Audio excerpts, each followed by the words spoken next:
Donc, bonjour et bienvenue aux Entretiens de la Régénération. Je suis Marianne Bernasconi et je m'intéresse aux pratiques et visions du monde qui permettent de régénérer notre planète et le lien social entre nous plutôt que de continuer à le détruire. Et dans ce podcast, j'aime bien interviewer des personnes d'horizons très très différents, que ce soit des scientifiques ou des chercheurs, des auteurs, des artistes, des géographes. Donc aujourd'hui, j'ai le plaisir d'accueillir le directeur des services numériques du Conseil départemental des Alpes-Maritimes, donc le département où j'habite. Donc c'est Benjamin Mathieu qui a accepté de venir pour témoigner dans ce podcast. Et merci beaucoup. La première question que j'aimerais te poser, c'est, je sais que tu es d'ailleurs géographe à l'origine, donc est-ce que tu peux nous en dire plus sur ton parcours? Qu'est-ce qui t'a amené à de la géographie à la direction des services numériques d'une collectivité et comment en arriver aussi à cette notion de management 3.0 dont on va parler? Bonjour Marianne, merci pour cette invitation. Bonjour à tous. Alors, ouais, j'ai toujours été passionné par le voyage et les territoires à la base depuis mon enfance. Et donc, du coup, c'est assez naturellement, étant plutôt d'origine scientifique, euh, d'avoir fait des études dans ce domaine-là, plutôt en géographie physique à la base. Et donc, après de longues études dans ce domaine-là, en fait, je me suis orienté vers le secteur privé, pour faire très court. Je voulais avoir une expérience, notamment dans l'aménagement du territoire. Et en parallèle, comme j'avais cette vocation de travailler au service du bien public et du bien commun, ben, j'ai passé les concours de la fonction publique et je suis rentré au conseil départemental des Alpes-Maritimes. D'abord en qualité de chargé de mission sur tout ce qui est aménagement du territoire, infrastructure routière justement. Et le lien avec les services numériques, ben, il s'est fait un peu naturellement avec les systèmes d'information géographique qui est une composante de la géographie moderne, notamment cette maîtrise des outils numériques pour pouvoir vraiment faire de l'analyse spatiale, l'analyse territoriale. Et donc, naturellement, j'ai pris en charge un service SIG. On a développé beaucoup de choses autour de la 2D et la 3D. Puis après, mon histoire et avec l'histoire avec cette collectivité fait que bah, j'ai pu prendre des fonctions supplémentaires au fil du temps. Et alors, l'autre question, c'était comment est-ce qu'on en arrive à cette notion de management 3.0? Puisque si tu m'avais dit, bah, je suis ici du milieu de la start-up ou j'étais dans une entreprise libérée avant de venir dans la collectivité, j'aurais compris. Donc, comment est-ce que tu en es arrivé à cette dimension? Et peut-être que tu peux aussi nous en dire plus sur ce que c'est que ce management 3.0. Alors déjà, je suis quelqu'un naturellement centré sur l'humain. En fait, donc, du coup, je me suis toujours intéressé aux interactions humaines, globalement. Après, quand j'ai pris mes fonctions de directeur d'un service numérique, c'était en 2020. On avait commencé à travailler d'ailleurs avec le cabinet YCAP Group à, à l'évolution de l'organisation de notre direction, notamment pour qu'elle soit plus human-centric, justement. Et j'ai naturellement découvert, parce que je m'intéressais à la discipline du management, le management 3.0 à travers la lecture de l'ouvrage de Jürgen Appelo, qui en parle pour la première fois en 2010, hein, de mémoire, et qui donc décrit globalement le management 3.0 comme une gestion d'équipe axée sur l'amélioration continue, l'engagement et l'autonomie des équipes. Donc, dans des domaines tels que les services numériques, où il faut rester très humble parce que la technologie évolue très vite, les utilisateurs sont très exigeants puisqu'ils dépendent de plus en plus du digital pour travailler au quotidien, eh bien, le processus d'amélioration continue nous convient parfaitement en fait dans ce type d'organisation-là. Donc, et également en prenant ces fonctions-là, je me suis dit également que, au-delà des convictions que je viens d'évoquer, qu'on a, et que maintenant je suis plus le seul à avoir dans l'équipe, c'est ça qui est intéressant également autour du management 3.0, ben, en fait, on s'aperçoit que pour continuer à attirer des talents et les conserver dans nos équipes, il fallait probablement, en tout cas, nous, on le voit on en parlera peut-être tout à l'heure dans les effets, adopter ce type de pratique managériale, qui est plutôt donc l'idée étant autour d'une vision partagée avec l'équipe, une vision d'entreprise, engager globalement les collaborateurs à performer autour de valeurs communes, telles que l'entraide, la cohésion, le soutien, dans une démarche de satisfaction cliente constante. et de la satisfaction de nos collaborateurs. C'est pour ça qu'on a défini un triptyque d'objectifs qui consiste à se dire qu'on doit être tous épanouis dans notre travail, vraiment notre leitmotiv au sein de la direction, parce que pour être épanoui, en étant épanoui, on peut être performant, et en étant épanoui et performant, on peut être innovant.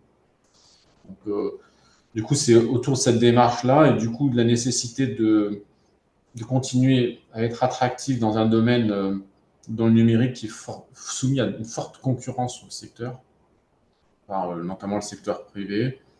Donc, localement, nous, on a 2 technopoles, Sophia Antipolis, la principauté de Monaco qui attire quand même beaucoup de talents dans le domaine digital. Et donc, il nous a semblé indispensable, en fait, pour s'accoster avec l'ensemble des personnes qui pouvaient prétendre et postuler dans notre organisation, de changer notre modèle managérial en plus de nos convictions. Et j'en tiens un exemple là-dessus, c'est qu'on a plusieurs mêmes exemples, c'est tous les derniers recrutements qu'on a pu faire. En fait, on s'aperçoit que dans la fonction publique territoriale, on recrute de moins en moins de titulaires, parce que ça ne matche plus de ce point de vue-là avec la recherche de spécialité qu'on peut avoir. Et donc, on prend donc des contractuels, et les gens qui postulent quittent souvent un CDI pour un CDD parce que la réglementation impose de basculer en CDD sur les premières années dans la fonction publique territoriale. Ils perdent de l'argent ou ils n'en gagnent pas plus. Donc, ça veut dire que c'est 2 motivations intrinsèques qui sont assez fortes, donc,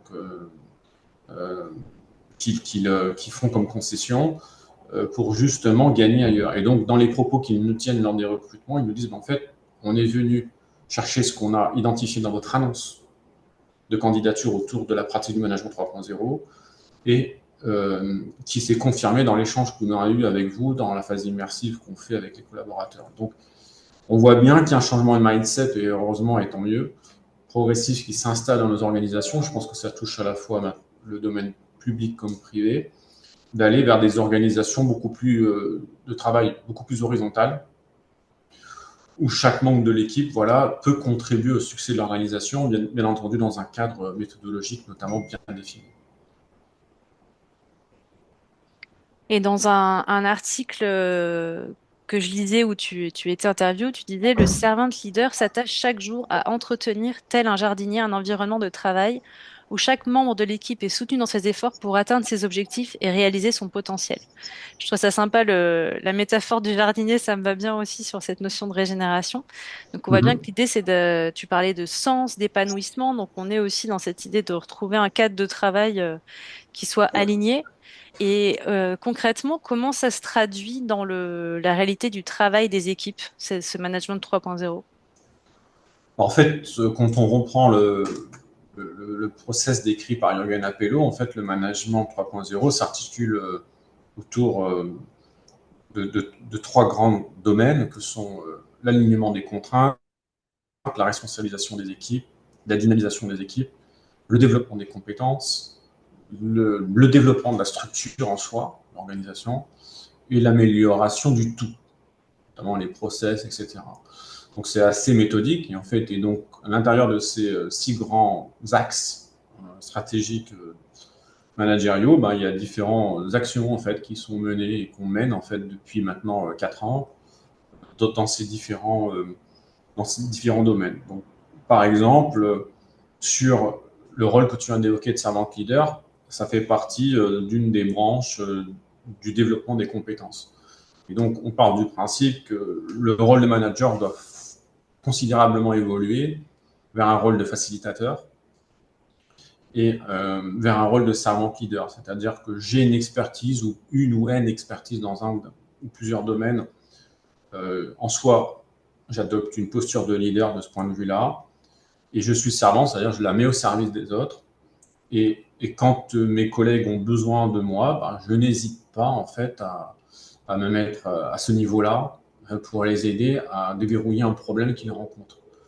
De sorte qu'on crée une sécurité progressivement psychologique dans le travail qu'on mène chacun au quotidien et que du coup l'ensemble des collègues se sentent soutenus dans leur activité et donc osent, osent en fait émettre des idées nouvelles, osent agir sans être osent le droit à l'erreur en fait et donc sans avoir la crainte en fait d'être mal perçu s'il se trompe ou s'il agit comme ça. En fait, le processus d'erreur fait partie du processus d'amélioration continue. Donc, c'est par ce moyen-là qu'on grandit et qu'on fait grandir l'organisation également. Donc, la réponse, elle est là. Il y a plein d'autres sujets sur l'alignement des contraintes. On a travaillé, j'ai évoqué le travail qu'on avait fait avec Cap Group il y a quelques années, où notre service projet application numérique, on a défini l'organisation matricielle avec des verticales qui représentent des équipes avec des lignes produits. Dans un département comme le nôtre, c'est la verticale du domaine système d'information sociale, notre verticale qui va concentrer toute la partie ressources, système d'information ressources humaines, finances, etc. Donc on a des lignes produits verticales et on a des lignes horizontales qui sont en fait qui sont également constituées des mêmes équipes, mais qui sont au service de l'accomplissement des verticales.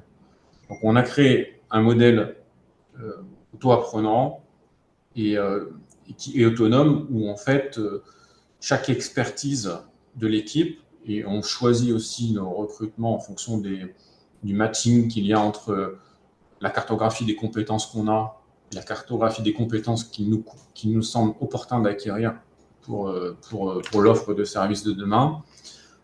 Et bien en fait, on va utiliser l'ensemble en fait des compétences des uns et des autres au service en fait de l'équipe pour l'accomplissement des activités qui sont menées dans les verticales au bénéfice de nos utilisateurs, qu'ils soient les usagers externes ou les utilisateurs internes de l'administration. Donc voilà, il y a plein d'exemples de projets qu'on mène de ce point de vue-là. Sur la dynamique des équipes, on a mis en place des rituels de performance, des rituels d'activité qui sont animés dans des tableaux de bord numériques. En fait, on s'est particulièrement adapté, mais naturellement, en fait, parce que Management 3.0 le langage de ce point de vue-là, au monde hybride dans lequel on vit, avec le télétravail, etc., dans lequel on a été plongé subitement avec la crise sanitaire. Et du coup, pour ne pas que ça constitue un frein à la créativité, le fait que les équipes ne se croisent plus comme avant, 100% en présentiel, bon, on a créé un modèle d'animation de réunion qui se veut créatif et engageant pour chacun, où tout le monde s'implique, tout le monde est en situation d'écoute active de ses collègues et en même temps en situation d'intervenir pour enrichir les débats sur les différents sujets qu'on mène. Donc voilà, et après, on pourrait aussi citer dans la responsabilité des équipes un travail qu'on fait qui n'est pas terminé du reste, parce que c'est un cas d'amélioration continue également, et qui sont les OKR, les objectifs avec les résultats clés. Donc quand vous définissez une vision pour votre entreprise, votre entité, peu importe à quelle échelle, l'idée derrière, pour vérifier l'accomplissement en fait de l'ensemble des activités que chacun mène au sein de l'équipe dans le cadre de cette vision-là, c'est de mettre en place des objectifs avec des résultats clés, alors d'ordre stratégique au niveau de la direction et d'ordre opérationnel en déclinaison des OKR stratégiques au niveau des équipes. Donc, l'intérêt là par rapport à des indicateurs d'activité de performance de type KPI qu'on peut rencontrer habituellement, c'est que les OKR sont définis par les équipes selon une approche ascendante, bottom-up, qui permet en fait aux équipes de s'engager eux-mêmes sur la qualité du service qu'ils veulent rendre sur tel et tel domaine. Donc ça aussi, c'est un travail très intéressant qu'on mène et qui nous permet en fait de s'assurer qu'on est en pleine adéquation entre la performance qu'on attend des collaborateurs et leur épanouissement. Donc, il y a cette notion de responsabilisation que j'entends. Et comment ça se passe au niveau des aspects, on va dire, prise de décision? Parce qu'on sait que les collectivités souvent sont organisées de manière assez hiérarchique. Donc, quelle est la différence au sein de la direction des services numériques par rapport à d'autres services? Sur la prise de décision en Ouais. particulier, alors, on prône l'intelligence collective Mhm. dans ce, dans ce domaine-là. Donc, tout le monde assume les décisions qui doivent être prises. On considère que tout le monde, y compris un collègue qui est en train de répondre à un appel utilisateur, un technicien, poste de travail, un administrateur système, peu importe tous les métiers qu'on pratique, chacun, en tout cas, on essaye de mettre chacun en autonomie, en responsabilité sur la prise de décision qu'il peut avoir à son niveau. Et c'est sa responsabilité aussi, dès qu'il pense que la problématique qui se présente à lui ou à elle présente une complexité ou des impacts ou un risque qui sont susceptibles d'impacter plus lourdement l'activité, le maintien en condition opérationnelle, par exemple, pour ce qui nous concerne, eh bien, de faire remonter à sa hiérarchie. Et comme ça, sa hiérarchie, ok, soit elle est en capacité de prendre, par exemple, son chef de service, son manager de proximité, de prendre la décision avec là où les personnes concernées, soit c'est pas possible et ça remonte en fait en réunion de coordination chez nous. Donc après, en fonction de l'urgence, soit c'est une sollicitation directe et on n'attend pas le cadre qui est défini dans nos réunions de coordination, soit ça remonte et donc du coup les sujets de transformation, les sujets de changement sont la plupart du temps ne nécessitent pas d'être faits dans la hâte. Il faut aussi lutter aussi contre ces priorités qui n'en sont pas.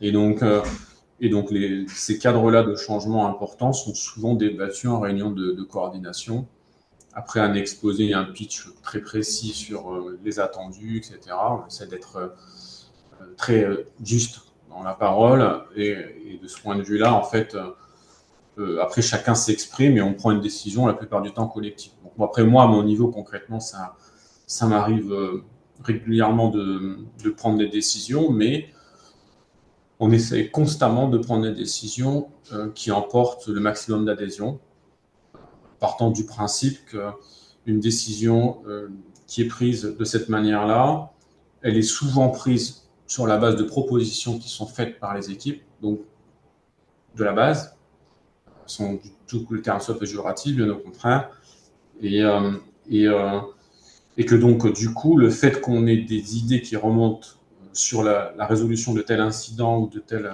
problème avec l'équipe et l'expertise qu'ils ont sur ces domaines, ben la réalisation en fait de l'action qu'on a définie s'en retrouve plus facilement réalisée.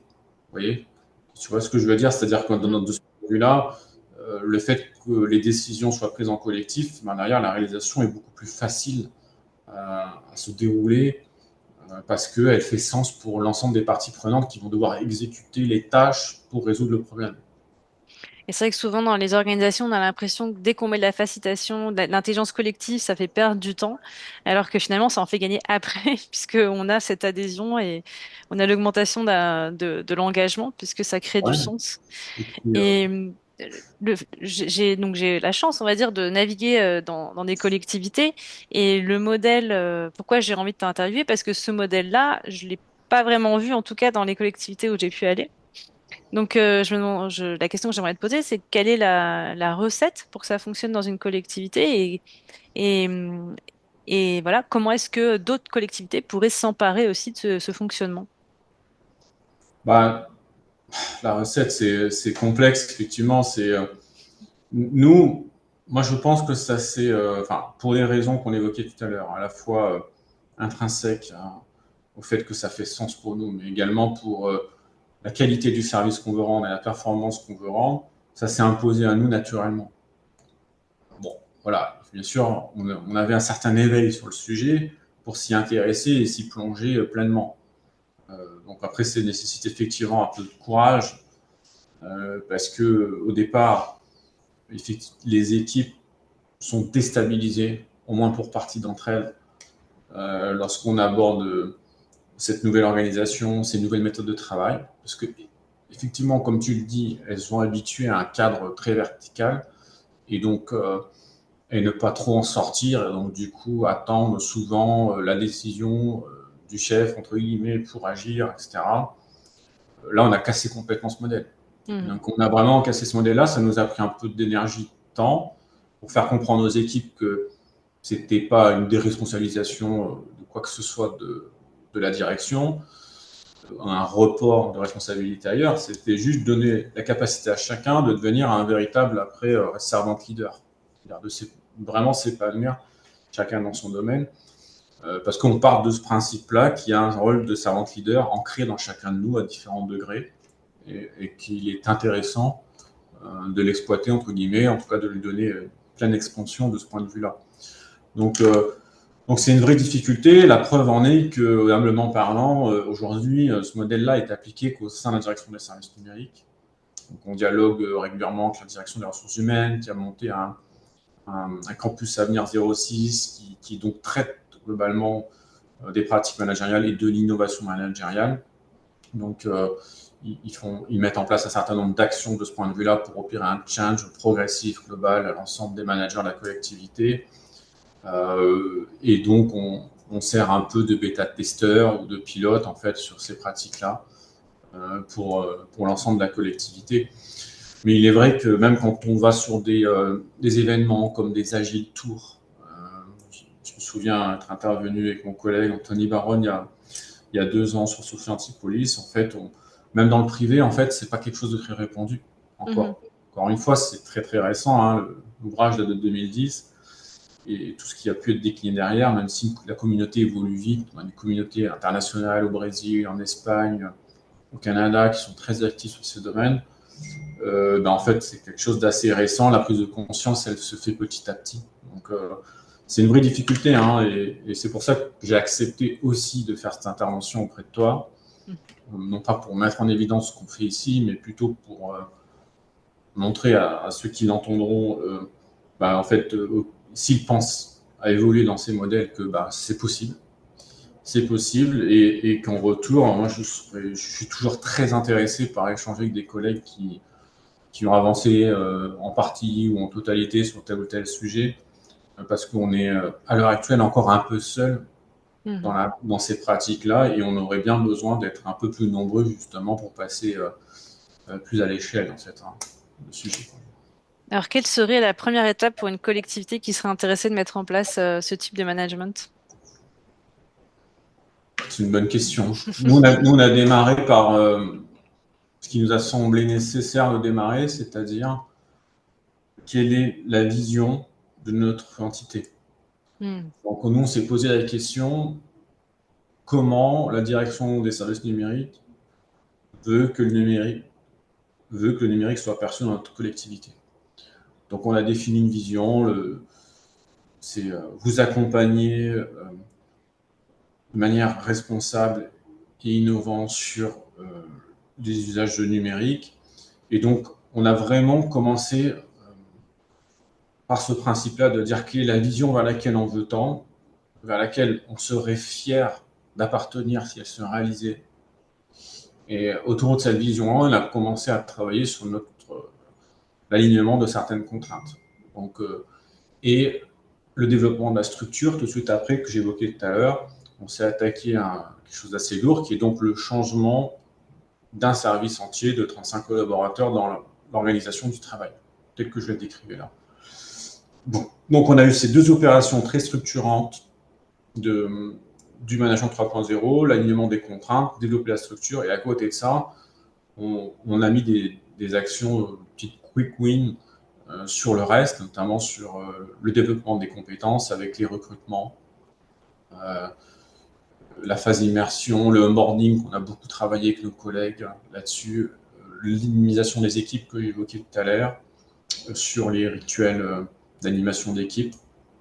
Et l'une des horizontales de l'équipe, en fait, que j'évoquais tout à l'heure, s'appelle Vitrine Performance. Et donc, son cœur d'activité, c'est de traiter de tout ce qui est amélioration des procédures et des process. Et donc, du coup, de casser un peu les irritants qu'on pouvait avoir ou qu'on peut avoir et qu'on rencontre régulièrement dans nos organisations de service à un autre service, de ça communique pas, je ne comprends pas, je te demande ça et j'obtiens ça. En fait, on s'est dit, il faut qu'on s'attaque en fait à l'amélioration continue de nos process pour justement créer plus de fluidité et d'interaction entre les gens et montrer que le modèle, avec les valeurs qu'on défend de cohésion, où plus on est en cohésion, plus on est plus fort, se vérifie en fait. Donc voilà, donc de ce point de vue-là, je pense que le meilleur conseil à faire, c'est déjà d'être primo-convaincu qu'il faut, parce que sans être convaincu, je pense que la dynamique est trop difficile à atteindre pour pouvoir engager pleinement les choses. Mais au-delà de ça, bien, c'est de démarrer vraiment par l'établissement d'une vision. Hmm. On dirait peut-être même une raison d'être si on était dans un cadre plus privé ou pas forcément. Je sais pas. Oui, oui, tout à fait. Après, nous, on s'est appuyé sur Simon Sinek et Oui. la vision du cercle d'or, le Golden Circle, où en fait, il précise qu'il y a 3 cercles dans le cercle. Le pourquoi, c'est la vision. C'est le plus petit cercle, la plus petite cible à atteindre, la plus complexe à atteindre. On a beaucoup de gens qui, globalement, savent, dans le grand cercle, ce qu'elles font, c'est le quoi. Si on se pose la question individuellement, on dit, qu'est-ce que je fais aujourd'hui? Ok, je sais à peu près le décrire. Le deuxième cercle, c'est le comment, c'est comment je fais aujourd'hui, comment je fais ce que je fais aujourd'hui. Normalement, on sait aussi le décrire. Pas toujours, c'est déjà un peu plus complexe de dire comment je m'y prends pour faire ça. Et le pourquoi, bah, des fois, on reste un peu sec là-dessus, c'est-à-dire, mais pourquoi on fait ça en fait? Hmm. Pourquoi aujourd'hui, quel est le sens du dépannage informatique que j'ai fait là, ou de l'activité, ou de la tâche micro, hein, parfois, que j'ai menée ce matin ou cet après-midi? Pourquoi je le fais? Et donc c'est là, en fait, l'établissement, c'est là qu'on rentre en jeu vraiment l'importance d'une vision et d'un alignement vraiment d'équipe autour de voilà, ces valeurs communes et de se dire, OK, ce que je fais là, que ce soit stratégique, tactique ou opérationnel pur, ça a du sens dans le sens où je sers en fait une brique de cette vision-là. Et donc du coup, tout de suite, quand on est dans cette posture-là, ben, en fait, on avance tout de suite dans une même direction commune. Et là, c'est vraiment gagné, mais c'est aussi le plus complexe. C'est-à-dire que vous Hmm. arrivez à aligner l'ensemble d'une équipe dans une direction commune, vous êtes plus fort que vous pouvez l'être jusqu'à présent, en fait. Forcément, du coup, les problèmes ne sont plus des problèmes. Les problèmes ne sont plus seulement des solutions qui sont apportées par les équipes, mais des opportunités pour nous améliorer. Alors là, vous changez complètement le mindset Hmm. de, de votre cerveau à titre individuel et du collectif lui-même qui se sent pousser des ailes, entre guillemets, qui se dit, OK, bah là, on me donne l'opportunité de m'exprimer, d'agir, de faire, évidemment dans un cadre bien défini, parce qu'on ne peut pas faire n'importe quoi. Il y a évidemment le management 3.0, il faut le rappeler, c'est aussi beaucoup de méthodes, comme on peut le voir dans l'agilité, par exemple, pour être vraiment bien appliqué. Et donc, du coup, voilà, les équipes se retrouvent en situation de dire, et moi, combien de fois je dis à mes équipes, quand ils viennent me voir sur une problématique un peu complexe qu'ils n'ont pas réussi à résoudre par eux-mêmes, on dit, mais ok, bon ben, voilà, notre objectif, c'est quelle est l'opportunité là. On l'a vécu, hein, je conclus peut-être le propos une question là par la suite. On a été victime d'une cyberattaque massive en novembre 2022. C'était très très difficile parce qu'il y a en moins de quelques heures dans la nuit, il y a 60% du système d'information qui s'est écroulé. Donc, vous pouvez imaginer que quand vous avez des équipes qui sont là depuis 5 ans, 3 ans, 5, 10 ans, 15 ans, en fait, à s'assurer que, à s'assurer que le système d'information fonctionne correctement pour nos utilisateurs et que tout s'écroule en moins de quelques heures, bah, psychologiquement, c'est très dur à encaisser. Euh, et bien, en fait, on a réussi grâce, je le dis en toute humilité, grâce à cette pratique du management 3.0 et à l'énergie qu'on a pu mettre tous ensemble autour de cette gestion de crise, à faire de ce gros problème une opportunité importante, en fait, massive, de cohésion de groupe au sein de l'équipe. Se dire, OK, ben, on a été capable de le résoudre rapidement. Du coup, au final, en plus, la réalité factuelle fait qu'en 3 semaines, on a réussi à rétablir l'ensemble des services là où ça a pris et ça prend beaucoup plus de temps habituellement. Ça s'est vérifié avec d'autres entités. Et, euh, et au-delà de ça, ça nous a permis d'être beaucoup plus crédibles vis-à-vis de nos utilisateurs qui se sont dit, OK, ils ont été présents pour nous, la perturbation a été faible, minime. Et en plus de ça, concluant là-dessus, dans l'exemple, ça a créé une opportunité parce que en fait, ça nous a permis en fait d'imaginer en fait de nouvelles sécurisations, de nouveaux accompagnements auprès de nos utilisateurs sur ces domaines-là qu'on n'aurait pas pu faire autrement. En fait. Hmm. Donc, même sans être dans une situation de crise, au quotidien, l'idée, c'est de transformer toute problématique en opportunité. Et ça, c'est vraiment, ça projette vraiment dans un état d'esprit extrêmement positif et vertueux. Et ce que tu es en train de dire là par rapport à cette cyberattaque, ça fait penser à un entretien que j'ai mené avec Olivier Hamon qui parle de cette notion de robustesse. Et justement, là, c'est une bonne illustration de miser finalement sur la confiance, le droit à l'erreur, la sécurité psychologique, tout ce qui pourrait être contre-intuitif quand on cherche vraiment que de la performance. Ça permet d'être robuste et de rebondir rapidement dans des situations de crise et d'arriver à aller voilà, beaucoup plus loin et en plus d'apprendre. C'est sûr que les organisations doivent être de plus en plus agiles et résilientes parce que le monde dans lequel on vit, que tu viens de décrire, bah, ça va être, sans être pessimiste, tout en restant très optimiste, c'est aussi ma raison d'être, ça va être une succession de crises récurrentes, etc. Et Hmm, donc, du coup, il va falloir s'adapter pour dire, en fait, ce que je vis là, c'est plus une crise, c'est une complexité hmm, qu'on va devoir gérer. Donc, c'est pour ça qu'on parle de plus en plus de bascule d'un monde VUCA pour volatile, incertain, complexe, ambigu à un monde banni, futurologue euh, qui a décrit ça, californien, qui est un monde fragile, anxieux, non linéaire, c'est-à-dire ce qu'on fait aujourd'hui, ça peut changer demain, et incompréhensible. On va dire, ce qui arrive là, on pouvait, c'était imprévisible, quoi. C'était imprévisible avant-hier, en fait. Donc, voilà, le monde dans lequel on est, il agit de plus en plus de cette manière-là, et donc du coup, c'est logique que nos organisations doivent s'adapter. Donc, l'organisation matricielle qu'on a décidé d'adopter, la polyvalence qu'on a mis en place au sein des équipes, contribue à cela. C'est-à-dire que si demain on me dit, bah tiens, là il faut produire un effort particulier sur tel périmètre, ben, on va avoir une capacité à entre guillemets déstructurer l'organisation pour mobiliser une équipe projet, on va les prendre à différents endroits ou d'experts pour essayer de répondre à la problématique en temps imparti. Si vous avez des organisations trop verticales, ben en fait, vous ne pouvez pas répondre à ces enjeux-là. D'où cette nécessité de revoir vraiment le travail autrement et le management autour d'une organisation plus adaptative et horizontale. hmm. Et ça semble vraiment, vraiment d'actualité. Ben merci beaucoup, Benjamin. Est-ce qu'il y a peut-être un autre élément qui te vient à l'esprit dont on n'aura pas parlé, qui est important de mentionner pour conclure cet entretien? Non, bah en fait, on a défini un peu, je l'évoquais tout à l'heure à demi-mot, les valeurs communes. Donc, quand on a défini notre vision, euh, je pense que le management 3.0 consiste à manager le système et pas les individus. Ça signifie qu'en fait, on définissait un cadre et chacun doit vraiment se reconnaître dans ce cadre.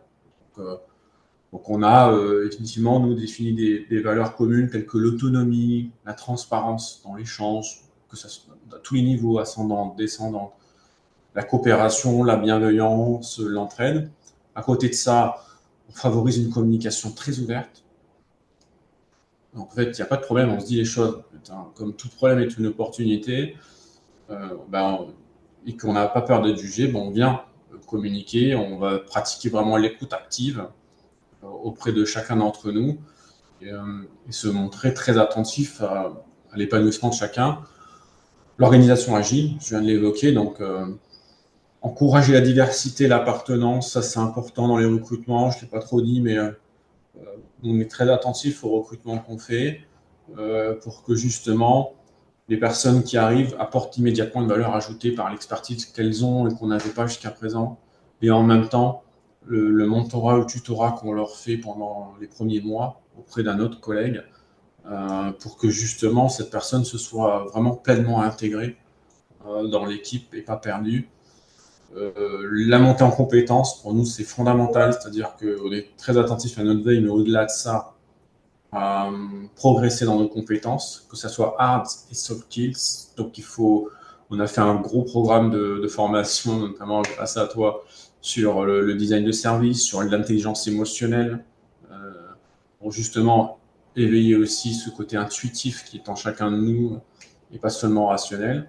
Et puis enfin, soutenir l'expérimentation et l'échec. Hmm. C'est important, surtout que si vous voulez souhaiter être innovant, dans quelques domaines il faut accepter de se tromper, il faut accepter d'expérimenter sans être sûr d'industrialiser derrière. Sinon, en fait, on ne se donne pas les moyens d'assurer l'innovation. Donc, voilà. Il y a un peu ce cahier des charges là, que je viens d'évoquer, qui sont au-delà des valeurs, euh, des, des, euh, des inputs en fait indispensables à la réussite d'une organisation comme ça. Merci pour ce résumé. Donc on arrive au terme de cet entretien et tout ça, quand on parlait de résilience, quand on parlait de crise, ça me fait penser aussi au concept chinois de la crise. Dans le caractère qui veut dire crise en chinois, tihui, il y a la notion d'opportunité. Donc on rejoint cette pensée positive où on va saisir dans ces multiples crises des opportunités d'apprendre, de rebondir, de grandir. Et donc bravo parce que effectivement ce qui m'avait marqué c'était ce courage managérial surtout basé sur la confiance qui est rare, qui est trop rare comme tu le disais dans les collectivités mais aussi dans beaucoup d'entreprises. Donc j'espère que ces pratiques vont pouvoir se diffuser. Et d'ailleurs on va continuer un peu dans ce registre puisque la semaine prochaine je vais interviewer deux autres dirigeants toujours sur cette notion de confiance puisque ça va être deux personnes qui ont écrit sur les notions d'entreprise libérée travaille sur les dynamiques collaboratives et en plus une personne qui intègre en plus des humains la nature dans son équipe. Donc restez connectés pour continuer à écouter des dirigeants qui partagent ces bonnes pratiques. Merci beaucoup, Benjamin. Merci à toi, merci à tous.